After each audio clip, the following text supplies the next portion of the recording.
There's no feeling more intense than starting over. Oh. If you deleted your homework the day before it was due, as I have, or if you left your wallet at home and you have to go back after spending an hour in the commute. If you won some money at the casino and then put all your winnings on red and it came up black.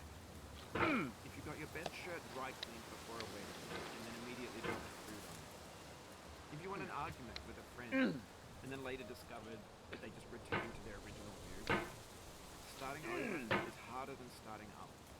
If you're not ready for that, like if you've already had a bad day, then what you're about to go through might be too much.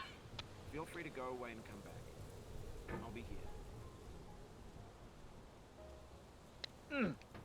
Alright, thanks for coming with me on this trip. I'll understand if you have to take a break at any point. Just find a safe place to stop and quit the game. Don't worry, I'll save your progress, always. Even your mistakes. This game is a homage to a free game that came out in 2002, titled Sexy Hiking. The author of that game was Jazzuo, a mysterious Czech designer who was known at the time as the father of B-games. And B-games are rough assemblages of found objects. Designers slap them together very quickly and freely, and they're often too rough and unfriendly to gain much of a following. They're built more for the joy of building them than as polished products. In a certain way, Sexy Hiking is the perfect embodiment of a B-game. It's built almost entirely out of found and recycled parts, and it's one of the most unusual and unfriendly games of its time. In it, your task is simply to drag yourself up a mountain with a hammer. And that act of climbing, in the digital world or in real life, has certain essential properties that give the game its flavor. No amount of forward progress is guaranteed. Some cliffs are too sheer or too slippery, and the player is constantly, unremittingly in danger of falling and losing everything. Anyway, when you start Sexy Hiking, you're standing next to this dead tree that blocks the way to the entire rest of the game. It might take you an hour to get over that tree, and a lot of people never got past it. You prod and you poke at it, exploring the limits of your reach and your strength, trying to find a way up and over. And there's a sense of truth in that lack of compromise. Most obstacles in video game worlds are fake. You can be completely confident in your ability to get through them once you have the correct method or the correct equipment or just by spending enough time. In that sense, every pixelated obstacle in Sexy Hiking is real. The obstacles in Sexy Hiking are unyielding, and that makes the game uniquely frustrating. But I'm not sure Jazzuo intended to make a frustrating game. The frustration is just essential to the act of climbing, and it's authentic to the process of building a game about climbing. A funny thing happened to me as I was building this mountain. I'd have an idea for a new obstacle, and I'd build it, test it, and it would usually turn out to be unreasonably hard. But I couldn't bring myself to make it easier. It already felt like my inability to get past the new obstacle was my fault as a player rather than as a builder. Imaginary mountains build themselves from our efforts to climb them, and it's our repeated attempts to reach the summit that turns those mountains into something real. When you're building a video game world, you're building with ideas, and that can be like working with quickset cement. You mold your ideas into a certain shape that can be played with, and in the process of playing with them, they begin to harden and set until they're immutable, like rock. But at that point, you can't change the world, not without breaking it into pieces and starting fresh with new ideas. For years now, people have been predicting that games would soon be made out of prefabricated objects, bought in a store and assembled into a world. And for the most part, that hasn't happened, because the objects in the stores are trash. I don't mean they look bad or that they're badly made, although a lot of them are. I mean they're trash in the way that food becomes trash as soon as you put it in the sink. Things are made to be consumed and used in a certain context, and once the moment is gone, they transform into garbage. In the context of technology, those moments pass by in seconds. Over time, we've poured more and more refuse into this vast digital landfill that we call the internet. It now vastly outnumbers and outweighs the things that are fresh and untainted and unused. When everything around us is cultural trash, trash becomes the new medium, the lingua franca of the digital age. And you can build culture out of trash, but only trash culture. B games, B movies, B music, B philosophy. Maybe this is what digital culture is. A monstrous mountain of trash, the ash heap of creativity's fountain. A landfill with everything we ever thought of in it. Grand, infinite, and unsorted. There's 3D models at breakfast, Gen X's fanfic novels, scan magazines, green screen Shia LaBeouf, banned snuff scenes on LiveLeak. Facebook's got lifelike bots with unbranded adverts and candid shots of Kanye and Taylor Swift mashups, car crash epic failed GIFs, Russian dashcam vids, discussions of McRibs, discarded, forgotten, unrecycled, muddled, rotten, untitled. Everything's fresh for about 6 seconds, until some newer thing beckons, and we hit refresh. And there's years of persevering, disappearing into the pile, out of style, out of sight. In this context, it's tempting to make friendly content that's gentle, that lets you churn through it but not earn it. Why make something demanding if it just gets piled up in the landfill, filed in with the bland things? When games were new, they wanted a lot from you. Daunting you, taunting you, resetting and delaying you.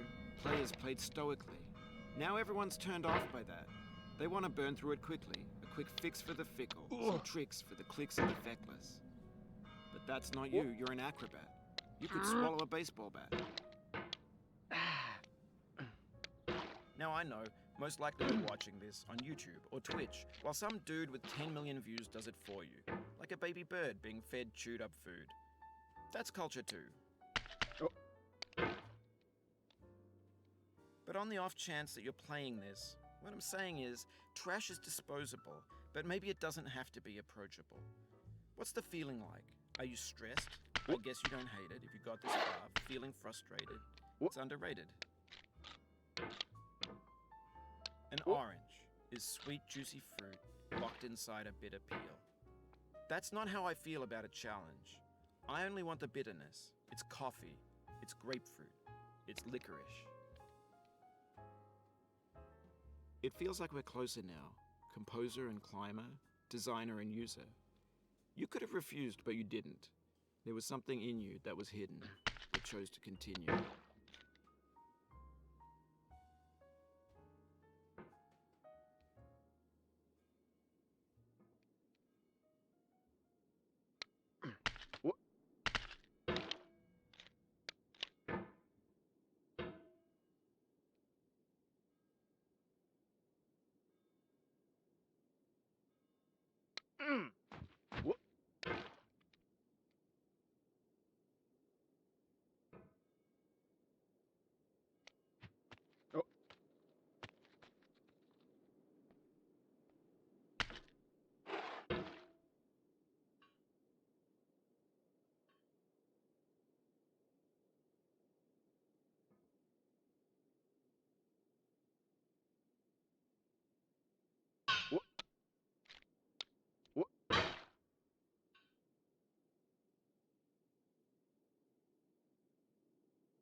It means a lot to me that you've come this far, endured this much.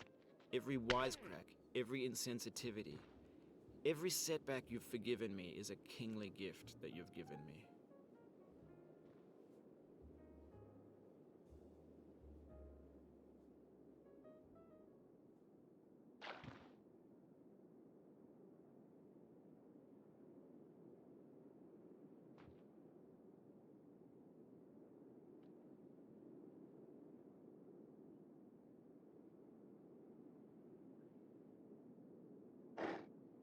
Oh.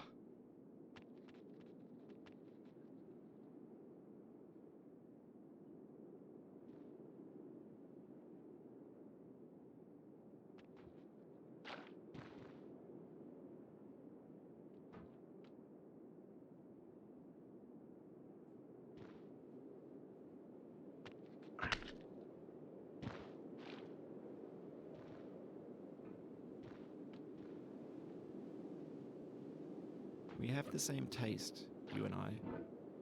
It's not ambition, it's ambition's opposite. An obdurate mission to taste defeat. You'll feel bad if you win, so I put this snake in for you.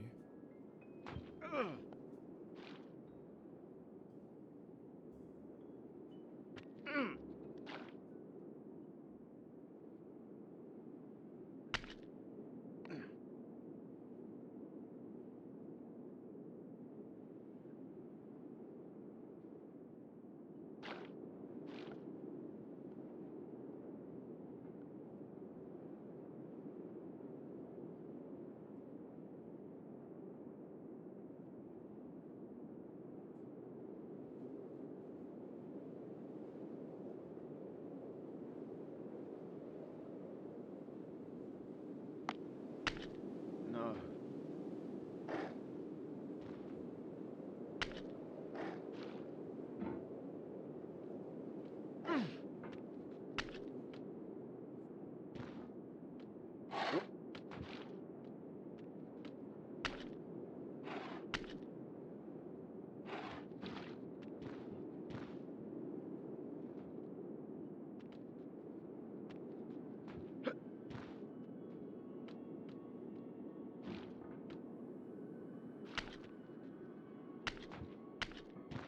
Have you thought about who you are in this? Are you the man in the pot, Diogenes? Are you his hand? Are you the top of his hammer? Oh. I think not. Where your hand moves, the hammer may not follow, nor the man, nor the man's hand. In this you're his will, his intent, the embodied resolve in his uphill ascent.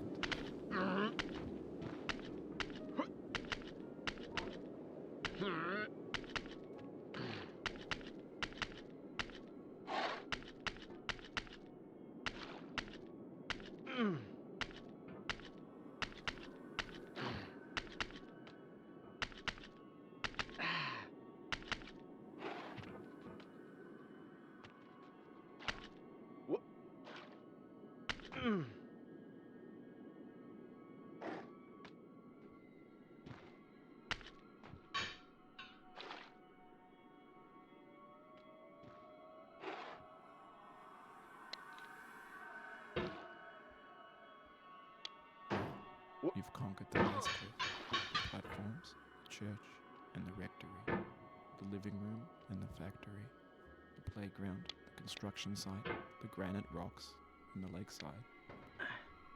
You've learned to hike. There's no way left to go but up, and in a moment I'll shut up. But let me say, I'm glad you came.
I